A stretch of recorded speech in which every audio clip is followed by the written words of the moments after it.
I'd like to welcome everybody to today's presentation on anger management. And we're going to be talking about a 9 to 12 session protocol. And basically, we're going to go over the 9 things that you need to cover, but depending on how participatory your group is, and a variety of other factors, you may decide at a certain point that you want to expand it a little bit, and either put in some consolidation sessions where you actually have a whole group where you don't teach a new skill, or you split some of the things that we're going to talk about into 2 different groups. So we're going to learn about anger and its functions, explore events and cues that can trigger anger. We're going to learn how to help clients develop an anger control plan. We'll learn about the aggression cycle and how to help clients change it. We'll review the ABCDEs and thought stopping, so basically some techniques to help people address their anger. We'll discuss assertiveness and conflict resolution skills. We'll review alternatives for expressing anger, look at relaxation interventions, and explore how past learning from your family of origin can influence current behavior. So in session 1, what we're going to do is basically introduce everybody, and we're going to talk about what is anger and help people realize that anger really doesn't have to be unhelpful. Anger is a helpful emotion if we just understand it. It's an emotion that's triggered by a perceived threat, which prompts the fight or flight reaction. So the fight reaction is our anger reaction. Flight is fear. And we talk about different things when I do this group that might prompt somebody to fight or flee. You run into a mugger in an alley. Are you going to fight or are you going to flee? And what differentiates when you fight versus flee? So you can talk about that and help people start recognizing that when they feel either one of these emotions, it's their body triggering them, that there may need to be something done. There may be something amiss. So to pay attention, but it doesn't necessarily mean that's the case. Hostility refers to a set of attitudes, thoughts, and judgments that motivate aggressive behaviors. So if we're working with somebody who's hostile, they're going to tend to have attitudes and perceptions that are more negative. So we're going to work on maybe addressing those. Aggression is a behavior that's intended to protect the person by causing harm or injury to another person or damage to property. So this is the fight or flee. And sometimes the harm to a person, it doesn't have to be physical harm. It can be emotional harm. If you lash out at somebody in anger verbally, there can be harm associated with that. So helping people see that aggression is the response. When you say there's a threat, I need to protect myself. Now, what do I need to do? Do I need to run, or do I need to push that threat away or push that threat down and gain control over it? Many times, what people initially perceive as a threat really isn't one. It's just past stuff coming up. So for example, Google sent me a message the other day that I needed to declutter my inbox. And clutter is a term that my mother always uses whenever she comes anywhere. Doesn't matter how clean I think the house is, she sees clutter. So anytime I hear clutter, I'm just like, oh. And so I got that from Google, and I'm like, how dare Google tell me that I needed to declutter? And I'm like, really? I'm getting mad at an automated thing. But I help people, and I give people examples of times that I've had anger or irritation or whatever degree of anger triggered by stuff from my past that was really not worth getting upset in the present. So we start talking about things that trigger your anger over the past week. And, what triggered your anger? And I put up an anger meter, and we go from mild irritation to all-out rage. And we mark some anchor points along there, with anger itself being like in the middle. And I tell people, talk about some things that irritated you this week. Talk about some things that made you angry. And we put them along the anger meter, and then we talk about whether it was actually a threat right then to them, to their person, to their finances, to their self-esteem. Threats can come in many different ways, shapes, and forms. Or if it was something from their past that they were reacting to more strongly. Maybe somebody said something and they got angry, and the person didn't intend to hurt their feelings or insult them, but they reacted with anger because it reminded them of being bullied when they were little or whatever. So we talk about those things. We talk about the cognitive triangle, how thoughts, behavior, and feelings all influence each other. So when something happens, when you do something, you feel a certain way about it. Like I went to the gym this morning and I felt great about it, and I had positive thoughts about it.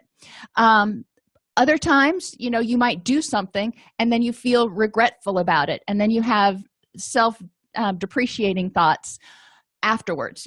I really shouldn't have done that. I said I wasn't going to lose my temper anymore. And then we'll talk about, okay, maybe it starts with a feeling. You're feeling angry, so you start having angry thoughts that correspond to that, and then you may do things out of anger that are more impulsive. And it may be I remember one day when I was working at the clinic, it was just a really hectic day, and I was just in an awful mood, and somebody came up to me and startled me a little bit and said something, and it was just like, can you not see that I've got a whole bunch of stuff sitting on my desk and I'm working?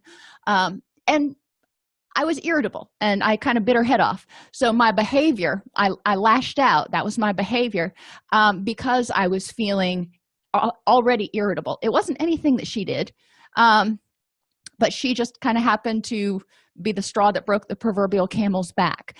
And so being aware of, it may not be something somebody does. You could be in an awful mood from your day at work, and your kid comes home and, daddy, daddy, daddy, daddy, I want to show you something. And you're just like, go to your room.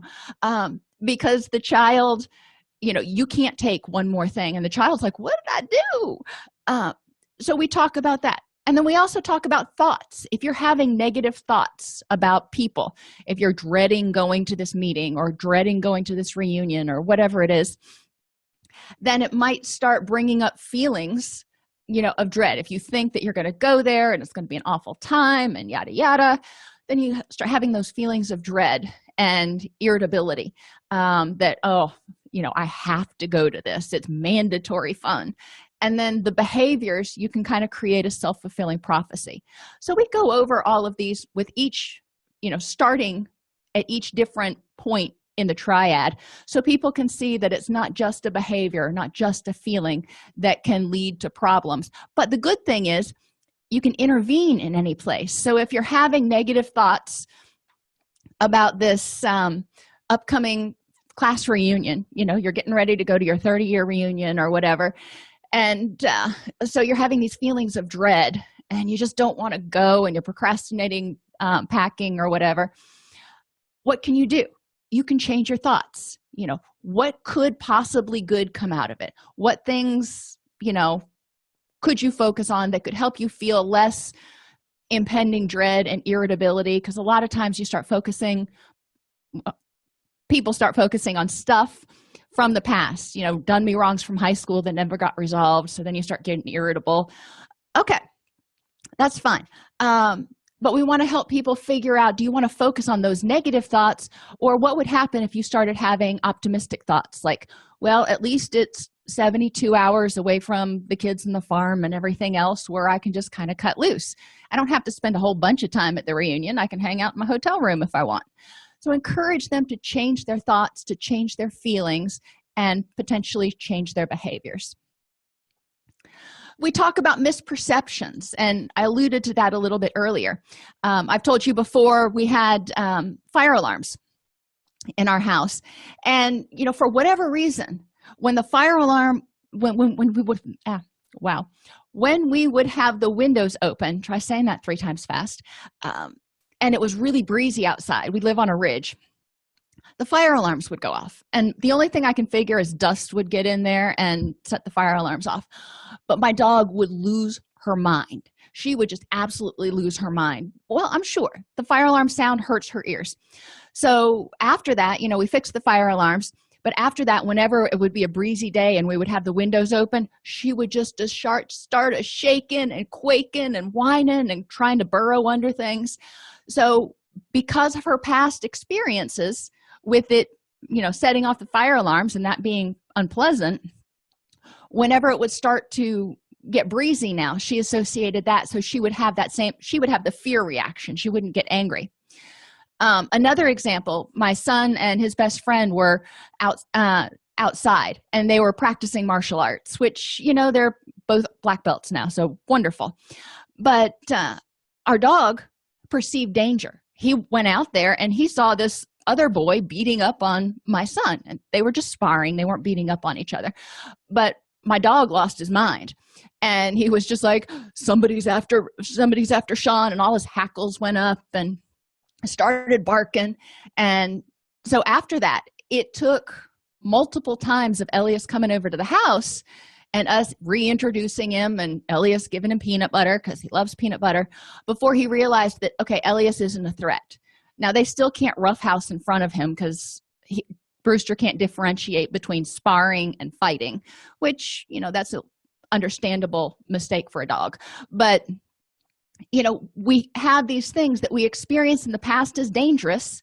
We think this is a problem, and then in the future it can trigger misperceptions. Another example with rescues, and I use rescues a lot because most people can relate to animals. I've gotten a lot of animals that have come in where, and unfortunately a lot of times it has been a male who has hurt them, been a little bit more aggressive.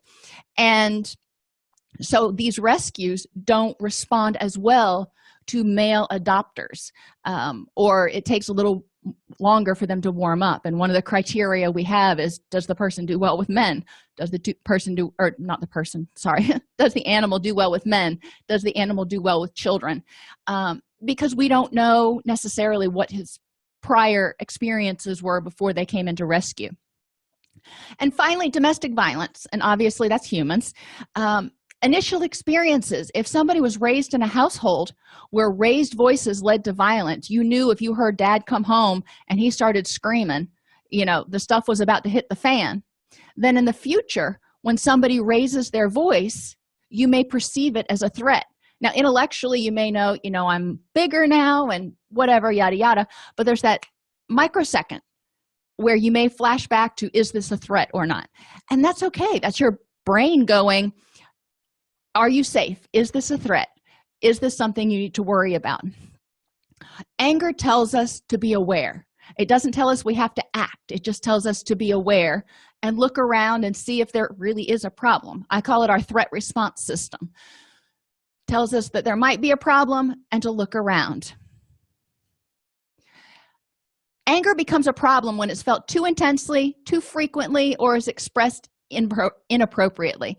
So another thing that we sometimes talk about in session 1, and you can break this off here and make this session 2 if you need to. How does anger affect you? And then we go through each one in stations usually, because I like to have people not have to just sit there and in a circle and look at me, because I find it's better if people can move around. But physically, does it affect your sleep? Does it increase your pain? Does it affect your gastrointestinal stuff? Does it affect your immunity? And I have a handout that I create for clients, and I give them at the end of this session that talks about the different effects of anger on all these things. But I want them to think about it for themselves before I hand it to them and go, well, research says, because I don't know how it affects them. I can probably guess, but I don't know how it affects them specifically. So I want them to start really thinking about the far-reaching impact of excessive anger. Emotionally, you can have regret. If you get angry at somebody and then you're like, oh, sorry, I didn't mean to bite your head off, or, whatever, you can regret getting angry or acting on your anger. You have that anger feeling, which is normal. That's okay, but it's what you do with it that you tend to regret. And I try to help people separate that concept. Anger is a natural emotion. It happens automatically. No need to regret that. That's just your body going, hey, pay attention. It's what you do with it from that second forward that you may regret and that you have the ability to alter. People can have feelings of guilt about being angry all the time, or feel helpless if they feel like their anger is just overpowering and they don't have any control over their temper. It can lead to a feeling of helplessness and powerlessness. And when you feel helpless and powerless, what happens? You tend to feel like you're in a threat situation, because none of us like to feel like that for the most part. So people tend to get angry that they feel helpless over their anger, and it just spirals. Socially, Anger impacts our relationships. Yeah, you can have people do what you want, but is it fear or is it respect? So we can spend some time talking about the difference between, do you do things or do you want people to do things for you because they respect you or because they're terrified of you? Think of the parent who used to walk around with the switch or the belt or whatever, and the kids were like, I just, don't do it. And versus the children who did their chores and did what they were supposed to because they respected their parents and, wanted to make them proud. It has a lot of other negative impacts on relationships because if you have uncontrolled anger, your social supports, your close people as well as your distant friends may kind of walk on eggshells because they don't know what's going to trigger you, or they know, there's a couple family members that we know there are certain topics you just don't even bring up because that vein in the side of their neck will start pulsing and they're going to turn red in the face. So being aware of how it impacts your interaction with people. Occupationally, it may affect who wants to work with you and how well you do customer service. If, heaven forbid, you should be in a customer service role, like a customer service manager, and every person irritates you, obviously that's probably not a good fit for you. If you're looking at it going, really, you're bringing this to me, that sort of is not full-blown anger, it's irritation, but it still will impact your work performance. Spiritually, how does anger affect people's sense of connectedness to an impact with the world? Do you feel like you're part of the world and it's a happy place to be, or do you feel like everybody's against you and you're out there in isolation? And some people talk about karma. If you put anger out, you get anger back. Talk about different concepts of spirituality and how anger impacts that. And look at some of the spiritual literature. And in all of the spiritual literature, there are evidences of anger. So how is anger handled in Christianity and Judaism and Buddhism and in these different religions, if that seems appropriate? And environmentally, anger can affect your environment because you may break stuff. I had a boyfriend when I was in college. Whenever he would get angry, he put his fist through things. And the last time he got angry, and thank goodness it was never at me, but he put his fist through the windshield of his car and he broke 3 knuckles and obviously needed a new windshield. And, drywall is a lot softer than a windshield. So things can be problematic. But even if it doesn't get to that extreme, I think we know people, or we've even done it, where you get in a fight with somebody, you break up with somebody, and you just start throwing things out impulsively. And then 6 months later, when you've made up, think about best friends or whatever, and you're like, oh, I wish I still had those pictures, or I wish I still had such and such. The nice thing with digital pictures now is even if you delete them, somebody probably has a backup, or Facebook does. But these sorts of things, when you're angry, you can start purging things and then regret doing it later. Anger initially has apparent payoffs by releasing tension, controlling people, helping you get your own way. But in the long term, payoffs lead to negative consequences. So examining the benefits and payoffs for anger for our clients. What's the benefit? And generally, you don't need to do stations for this. You can have people just kind of shout out what the benefits are and then shout out what the drawbacks are. We've already gone through a lot of the drawbacks when you went through the section on how anger affects you. Habits are things we do almost automatically. So another way you can look at it is talking about in what way is anger a habit for you. Sometimes people know that if they get angry, they get their own way. So it's just kind of a habit. Whenever something happens, they throw a hissy fit, and then they get their own way, and it's like, well, score. Most of the time, that's not on a conscious level. It's subconscious. That behavior's been reinforced, so they do it again. So we want to ask people to start practicing and trying to use mindfulness to break the habit of anger.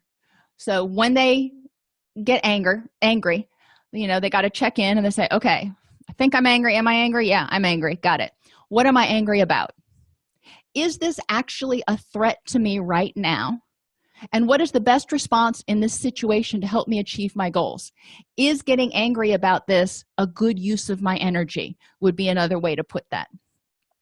And have people just start thinking about how much energy they're using. You can even do an anger pie and have people identify what proportion of the day and what proportion of their energy they spend on anger versus happiness, relaxation, stress. Encourage people to identify anger control strategies they've used in the past. Look at which ones worked and why they worked, and which ones didn't work and why they didn't work.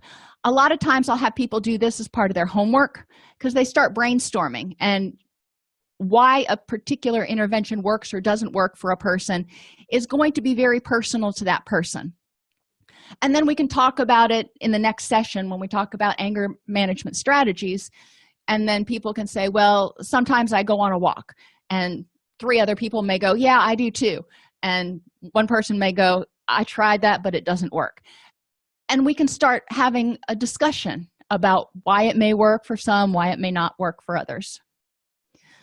The homework: keep a log of your anger intensity in the next week. Keeping a log helps people become more aware of their triggers and cues and helps them see their progress. So I have them on the top of the page, and you can print out pages with this if you're doing it in a group. Put the date and use a different page each day. That way it doesn't get as jumbled. And have 3 columns on the page. The episode, briefly what happened. The intensity, was it mildly irritated, moderately irritated, angry, or enraged? And then the duration. And why do we look at the duration? Well, because did they get over it quickly? If you get really angry and then you get over something, how does it impact you differently than if you get moderately angry and you stew on it all day long? Did you stew on it for less than an hour? Did it bother you for a couple of hours, or did it completely ruin your day? So we're getting a look at the intensity and duration, because sometimes, when people start addressing their anger, their intensity may not go down right away, but the duration may. They get really angry. That knee-jerk reaction is just, wow, really intense. But then they can start using some of their skills, and the duration goes from it ruined my day to, yeah, it knocked me off balance for an hour or so. And that's progress. So I want people to be able to see that. So in session 2, you're going to start every week. They're going to use this log, and that's important for them to do every week, because we're going to start building on this and not only identifying what the anger triggers were, but what did you do to try to address it, what worked, yada yada. And yes, when one of you pointed out, when people get angry, another question you can have them ask themselves is, what am I getting out of this? If you're getting angry at somebody, what is it that I'm getting out of it, except for worn down, exhausted, and an ulcer? So session 2, when you get angry, it's often because you've encountered something that has made you feel threatened or provoked you. I don't like the term provoked. They used it in the text in your class. That feels less controllable to me for some reason. So I don't like that word, but that's a personal choice. So I encourage people to identify some general situations that made you irritable. And, you can do that anger line again. And I say, look back over the past week. What are some general situations that made you irritable? What are some things that made you angry and enraged? And once we get to vulnerabilities, we're going to start looking at, if you have a bunch of stuff that's making you irritable, it's a lot easier to get angry and enraged because it's cumulative. You start getting worn down and worn down and worn down, and then you're on your very last nerve.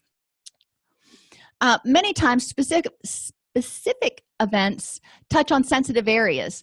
These sensitive areas or red flags usually refer to long-standing issues that can easily lead to anger. For some people, a loss of control. If they feel like they're not in control of their situation, or if they feel like they're not in control of their reputation, for example, they may become enraged. Rejection or isolation, and generally it's more on the rejection end, where people feel like their ideas or their help or themselves were rejected by someone.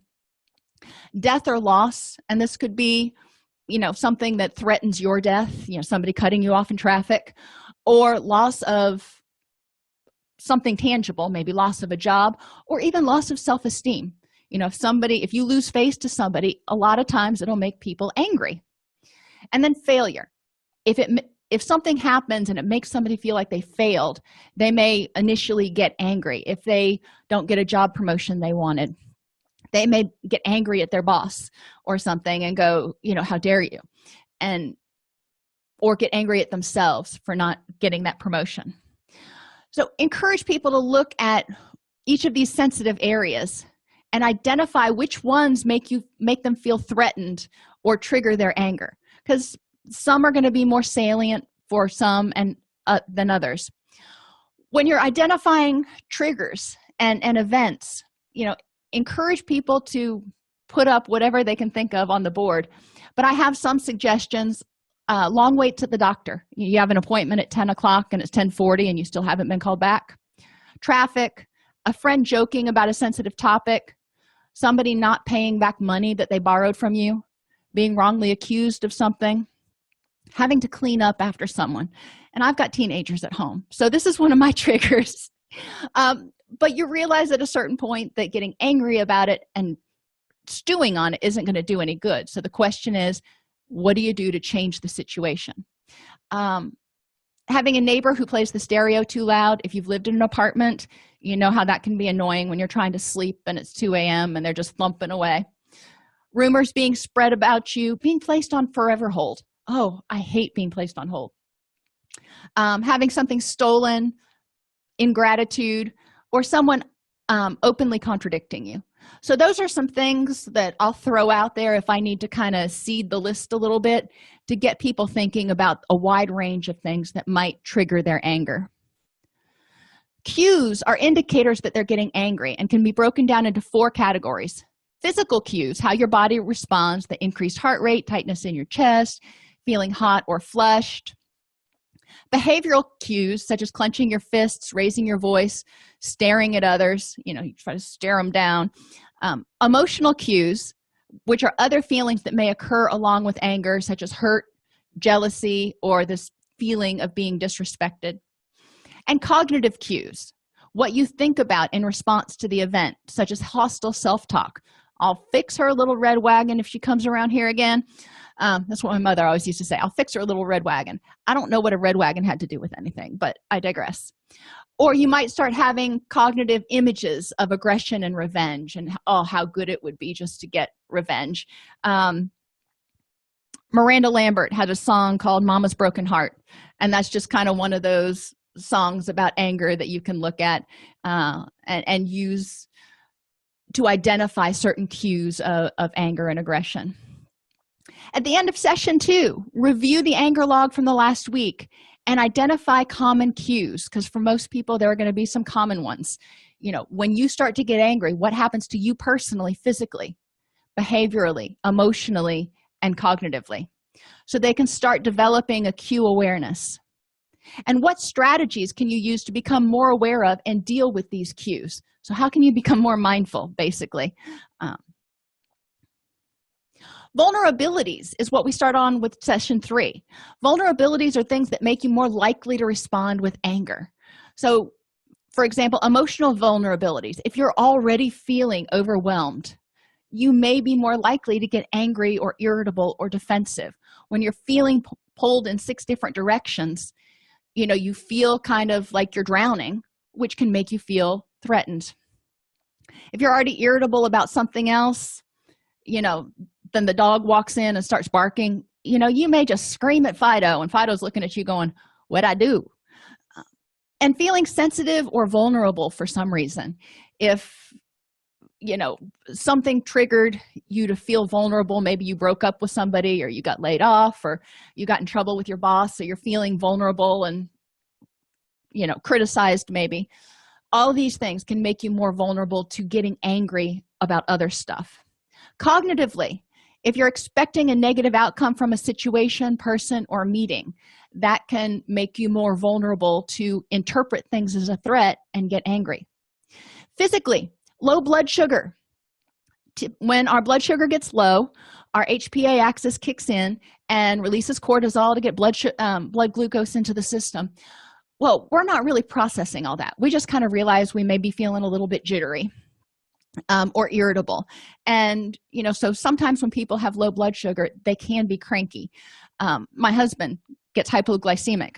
And whenever he was on patrol, if he drew a complaint, you could pretty much guess that he hadn't eaten in a while, because he's usually really level mood. But whenever he wouldn't eat, yeah. So low blood sugar was a cue for him that he had to pay attention to. Alcohol is a disinhibitor, so it can make people more likely to get angry.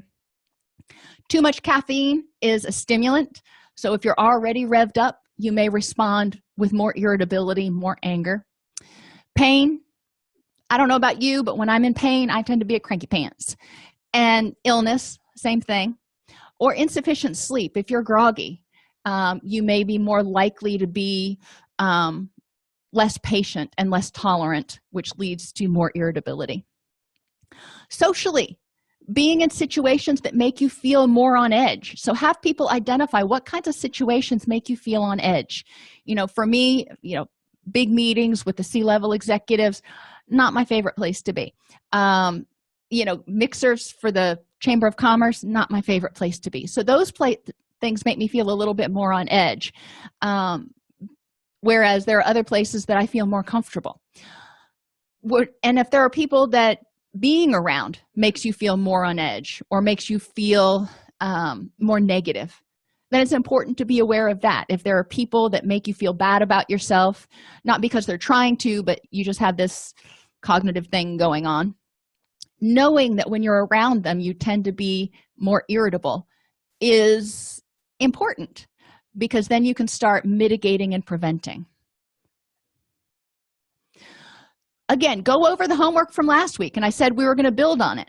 So this time we talk about, look at your anger episodes. What was the highest number that you reached? Hopefully we're seeing it go down a little bit, but as far as intensity and duration, what was the highest number you reached? What triggered that episode? The worst episode last week, what triggered it? What were the cues associated with it? Physical, behavioral, emotional, cognitive. And we talk it out, because I want people to get used to going over this so they don't need the paper. They can stop and go, okay, I'm starting to clench my fists, so this is probably a not great situation. What strategies did you use to avoid reaching 10 on the anger meter? And actually my anger meter's 4, so I need to change that.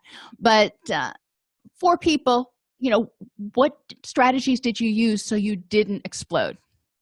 Are there particular threat themes, those sensitive areas that you notice, like rejection or isolation?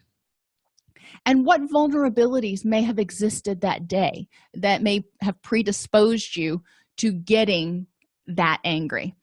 So having people become more aware of the precipitants as well as the triggers and the aftermath. An effective anger control plan is the next step.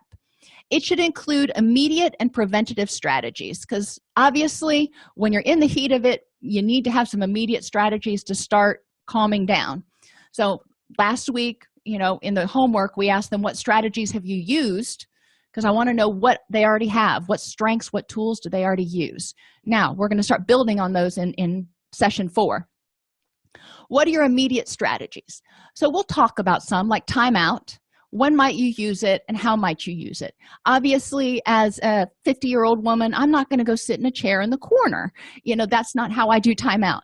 So we want to talk about it in terms of how can you take a timeout for yourself? What does that look like? And, maybe it means if you're in a household where you just can't get a moment's peace, maybe it means going to the bathroom. Maybe it means going out on a walk, somewhere where you can get some quiet and you can let that adrenaline kind of bleed off. When you're in your timeout place, period, can you distract with activities? Sometimes during that timeout, you don't want to just sit there and stew on it. You need to push it out of your head so the adrenaline can go down and you can get into your wise mind and think more logically about what's going on. You can block the situation from your mind temporarily using thought stopping. Thought stopping, if you haven't used it before, is exactly what it sounds like. You tell yourself, I am not going to think about that right now. No. And you intentionally start thinking about something different. Encourage people to identify 3 or 4 thought-stopping statements they can use and 3 or 4 things that they can switch their attention to.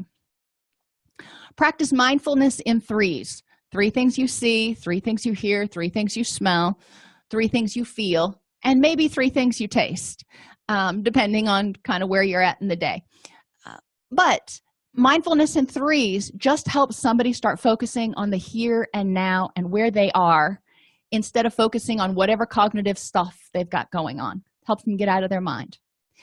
And during that timeout, encourage them to breathe. Some people call it relaxation breathing, some people call it combat breathing. But you breathe in for 3, hold for 3, out for 3. Some people do 4. It doesn't matter. The big thing is you want to slow breathing, because as you slow breathing, it gives your brain the cue that it's time to rest and digest. So your brain starts slowing down and secreting GABA and serotonin and all kinds of the other good, happy chemicals. Other immediate strategies: talk to a friend or journal. Extroverts will want to talk it out. Introverts may want to write it down, but getting it out of your head so it's not just bouncing around in there can help you kind of get some perspective on it. When you're doing this, try to create meaning from it. Why is this happening? What can I get out of this? Exercise. When you're stressed out, when you're angry, you've got those adrenaline going through your system and your heart's beating and it's going, we got to do something, let's go. It's kind of that, like that little chihuahua that's been cooped up all day long. Take that energy and use it for something positive, like exercise. Draw it back down through those big muscles, get rid of that adrenaline, and then you can think a little more clearly. And finally, radical acceptance. It is what it is. So you get a pink slip, you get yelled at by your boss, you get in a fight with your significant other, whatever it is. And instead of, just blowing up, just taking a minute and thinking, all right, it is what it is. What next? How can I improve the next moment? So those are your immediate strategies, and clients will have other immediate strategies that they use that, let's start making a list. That's great. Then move on to preventative strategies. What general things can you do to prevent or minimize vulnerabilities emotionally, so you're not already starting out stressed out, overwhelmed, or exhausted? Exhausted comes down physically, but emotionally, that means putting happy things in your life. It's not just the absence of anger. It's the presence of happiness. So encourage happy things in your life. Do things that make life more pleasant. Mentally, look at your cognitions. Try to cognitively restructure and, look at the bright side of things. And I tell clients, take a quarter, flip it. If it lands on heads, you're going to be put on your rose-colored glasses and be as Pollyanna positive as you can for the entire day. You're just going to look at the optimistic side of everything. And if it lands on tails, no change. Don't worry about it. And then I want you at the end of the day to describe how your day went and see if things went a little bit better on the days that you were looking at the bright side or not. And if they don't, okay, that's fine. But encouraging them to do an entire day of looking at nothing but the positive and seeing how people interact with them differently, etc. Physically, how can you minimize vulnerabilities? Eat well, get enough sleep, exercise, all those sorts of things. Deal with any chronic pain. And socially, what can you do to minimize or prevent vulnerabilities? Maybe it means avoiding certain people. And ideally, that's not going to be the end strategy. That's a stopgap until you develop better communication skills or whatever it is. But sometimes, what can you do right now to prevent vulnerabilities socially? Or, if you're going to a meeting that might be really, really stressful, I always went and I sat right next to my boss because my boss was great. And so I always felt a certain element of safety there when I would sit next to him. When you are vulnerable for some reason, what can you do to reduce the chances that you're going to get angry? So sometimes you may be, maybe your dog passed away or your car broke down or whatever, and you're just in a god-awful mood. Okay, so it is what it is. How can you prevent lashing out at somebody or getting unnecessarily angry the rest of the day? What can you do to help yourself? Because you know you're already kind of at your brink. Mentally, if you're feeling negative, what can you do to reduce the chances that you're going to get angry? Physically, you're sick, you're in pain, it's just not a good day. What can you do? Sometimes it means shutting the door and telling people, you know what, not a good day today. Other times it may mean, stretching. It may mean taking your lunch hour and actually going to lunch instead of sitting at your desk and working on your case notes or whatever.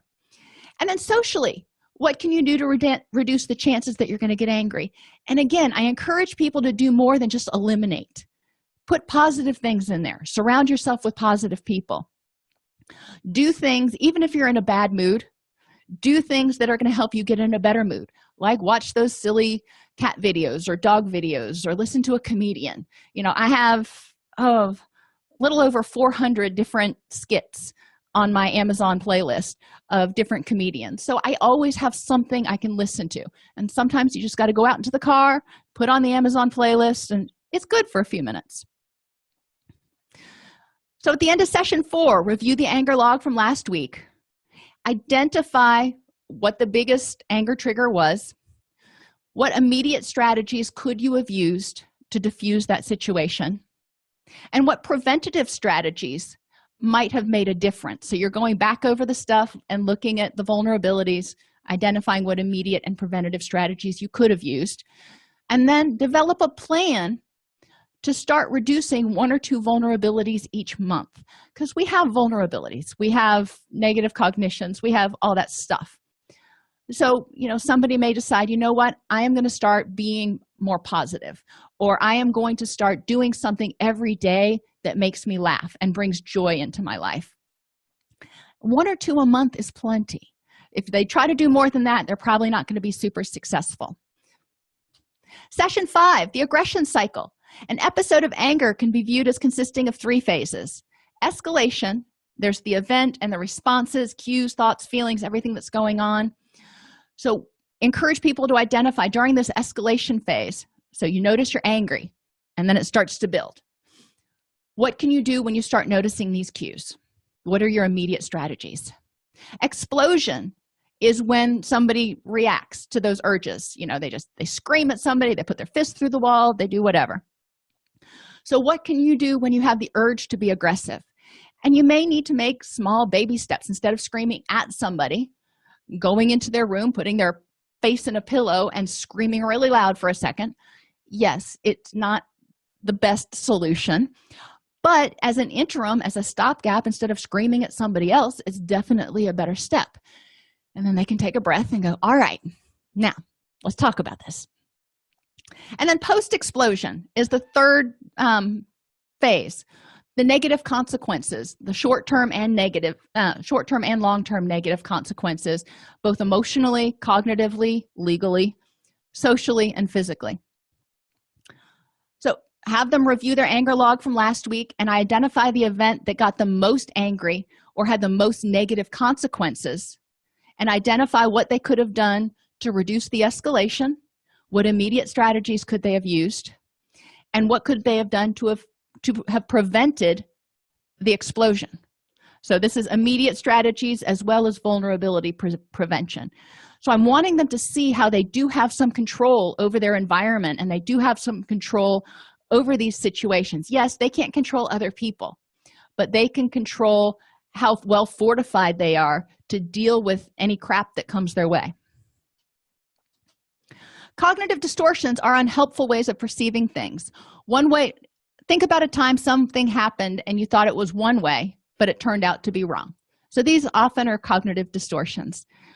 Personalization is one that people use. It's all my fault that this happened, or it's all your fault that this happened, or it's all about me. You looked at me, you had this awful look on your face, so you're angry at me. How dare you? Because I've never been anything but nice to you.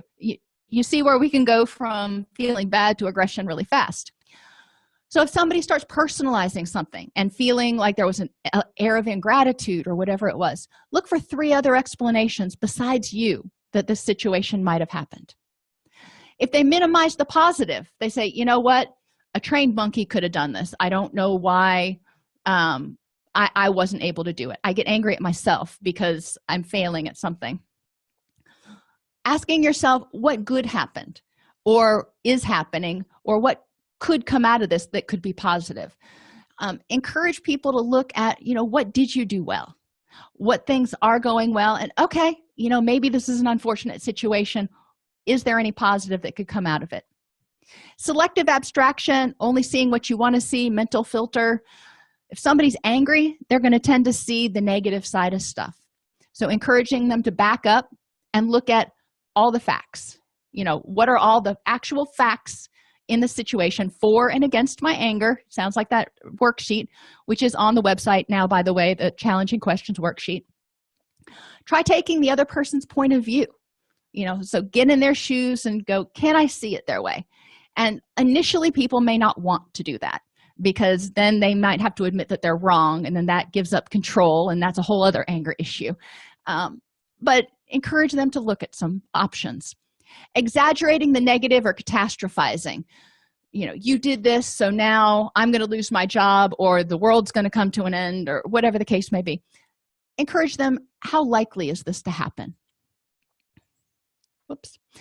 All or nothing. If they're talking in all or nothing terms, she never does this. All right, let's find the exceptions. If they have that control fallacy that they should be able to control everything, they should be able to control their spouse, their coworkers, their this and their that, that ain't gonna happen. I'm just gonna break it down to them like that. That ain't gonna happen. What parts do you have control over? And let's focus on what you can control, so they don't feel like they're a fish flapping out of water. If they're overgeneralizing something, whenever you grow up in a house that has a lot of violence, maybe they overgeneralize when people get loud that this is going to be violent, this is going to be dangerous. Encourage them to ask, how is this situation different? So maybe it's not dangerous. Arbitrary inference. People use this a lot when they talk about fear of flying. They draw conclusions without having enough information. So encourage them, again, to look at the evidence. And emotional reasoning. I feel angry about this, therefore there must be a threat. So look at the facts.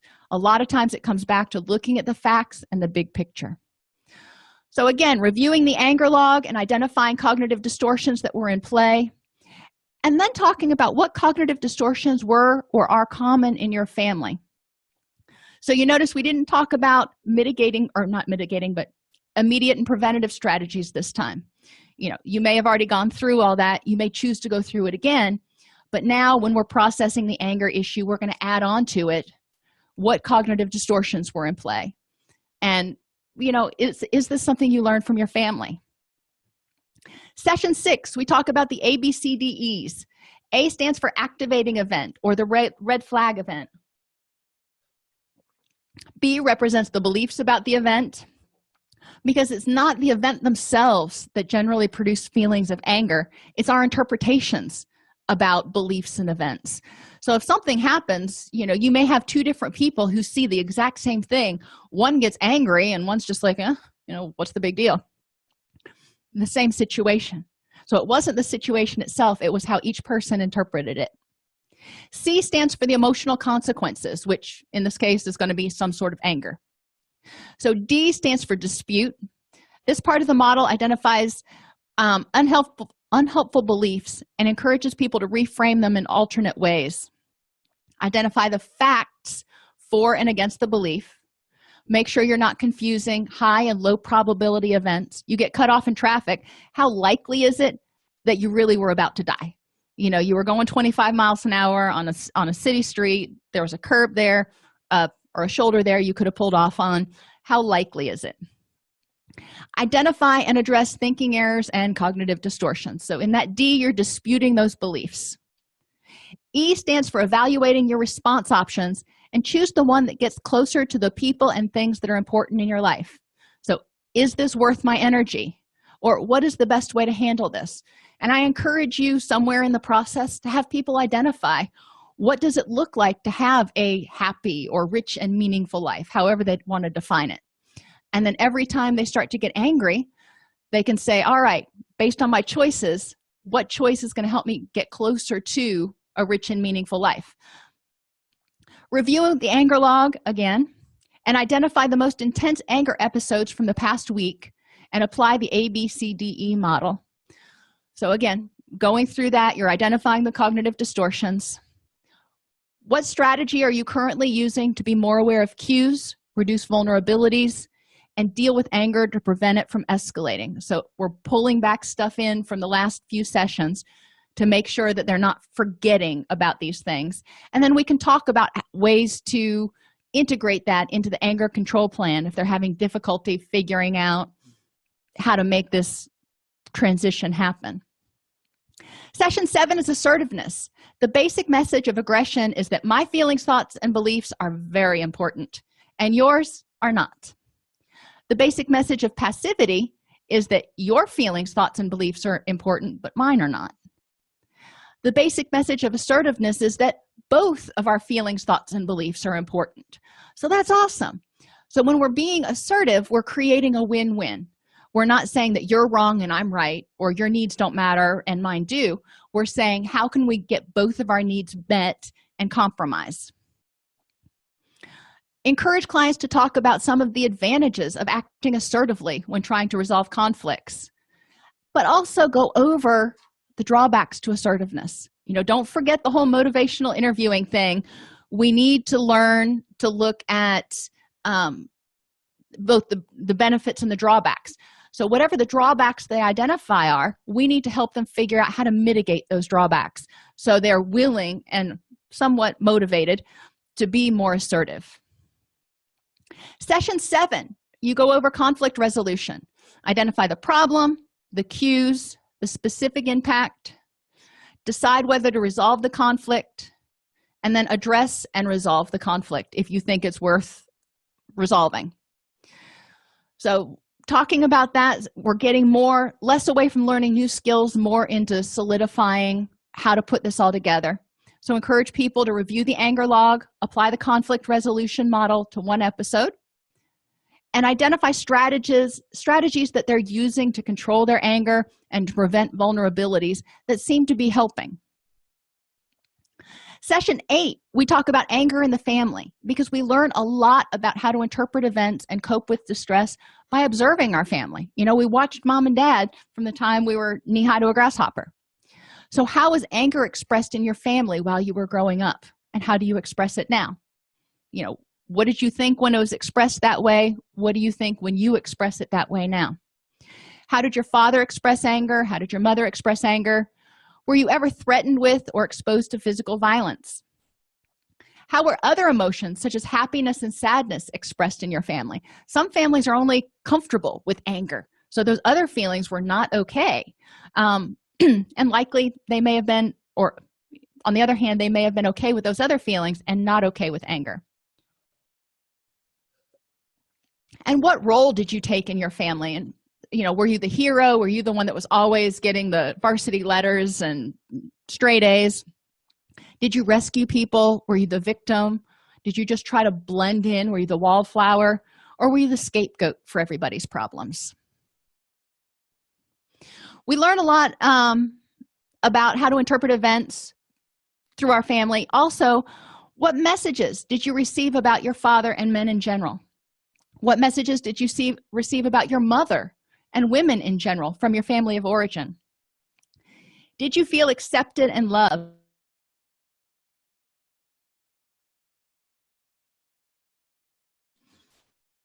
Or did you feel like you couldn't do anything right? How did your family deal with failure? What feelings, thoughts, and behaviors carry over into your relationships today? And what purpose do these behaviors serve? If you're acting like your dad used to act, what purpose does that serve? Encourage them to review their anger management plan from the past 7 weeks and identify things that have changed. Hopefully, they're having a decrease in intensity and/or duration. Identify what progress they've made, what still needs to change, what strategies are working well. So this is a time when you start really tuning up that anger management plan and talking about, if somebody says, well, I haven't made much progress in preventing vulnerabilities, or I'm still getting angry at work all the time. then they can get feedback from the group, which is pretty well established now, about some techniques that might work. And then anger myths. I encourage clients to tell me, why these are not real. Anger is inherited. Anger automatically leads to aggression. You must be aggressive to get what you want. Venting anger is always desirable. Anger is a negative emotion. It's all in your head. Venting or ignoring your anger makes it go away. Men are angrier than women. The older you get, the more angry you are. And anger results from human conflict. Sometimes you get angry because you're in a place and it stinks and you've got a headache and somebody says something to you and you bite their head off. And that's not ideal. But, did they cause the anger, or were you irritable because you were uncomfortable? So it's important to be aware that it's not always human conflict that causes anger. Older people are not necessarily always angry. And that thing, sometimes you were told, in order to feel better, you just need to vent your anger. No, research actually shows that that's not true. So I encourage them to tell me why these are myths. And then if they can't come up with something, then I'll throw some suggestions in there.